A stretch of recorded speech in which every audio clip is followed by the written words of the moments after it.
Hey, good morning, guys. Well, now is a great time to go ahead and start getting your garden ready and even planted. The night temperatures look really good, and so I think the probability of cold is really past us.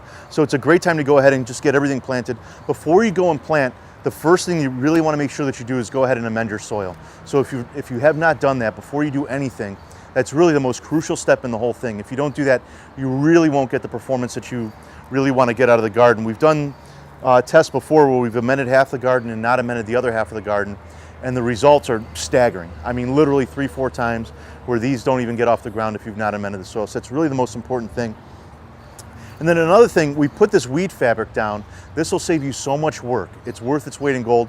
You know, it's a little bit extra work now, but as you get into July, August, September, and the weeds are really starting to come up, it keeps your garden nice and clean. So it's really something that you really want to consider when you're going ahead to put your garden in. So as you're looking to plant your garden and you're looking to lay it out, rotating and spacing are two things that you really want to make sure that you pay attention to. So last year we had our tomatoes over here, and you can kind of see we just rotated them to the other corner. And the reason for that is so that bacteria and fungus don't build up in the soil. You really don't want to plant any plant in the same spot year over year over year. Eventually those will build up and then bad things happen. So you want to keep that in mind, and then also spacing. So you can kind of see how far apart we're putting these tomatoes and these peppers. You want to keep in mind how large they'll get. I mean, these tomatoes will easily get 4 or 5 feet tall by 3-4 feet wide. So you want to make sure that you're keeping in mind how big they get terminally, and same thing with the peppers.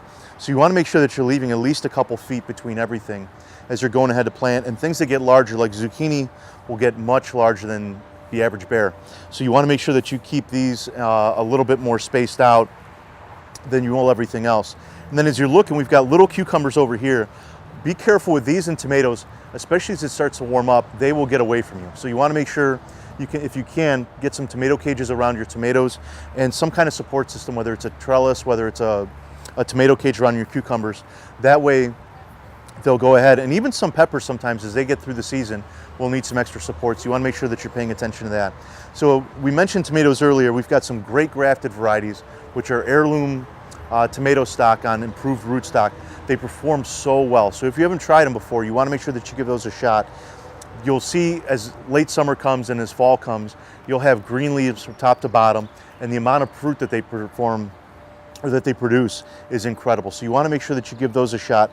And when you're going to plant tomatoes, make sure that you use tomato tone. It's got a lot of magnesium and calcium in there to help prevent that blossom end rot and really help tomatoes specifically perform well. Garden tone is great for the rest of the garden, and so as you're going to plant, make sure that you're top dressing and feeding a little garden tone, and then do that a couple times over the summer. We'll talk about that later on as we get through the summer, when to do that.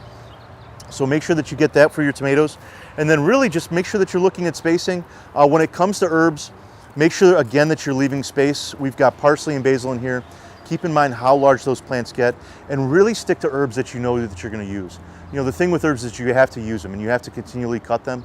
If you're not cutting them, they really go to flower and go to seed quickly. So you want to make sure that that doesn't happen. So even if you're using them, or even if you're not using them, make sure that you go ahead and you're still cutting them. You want to make sure that you pay attention to that. We've got some sage and oregano and thyme, some herbs that get a little bit lower back there. Those hold up really well throughout the season. So really just, time to start looking at the garden and getting out there and enjoying. So have a wonderful day.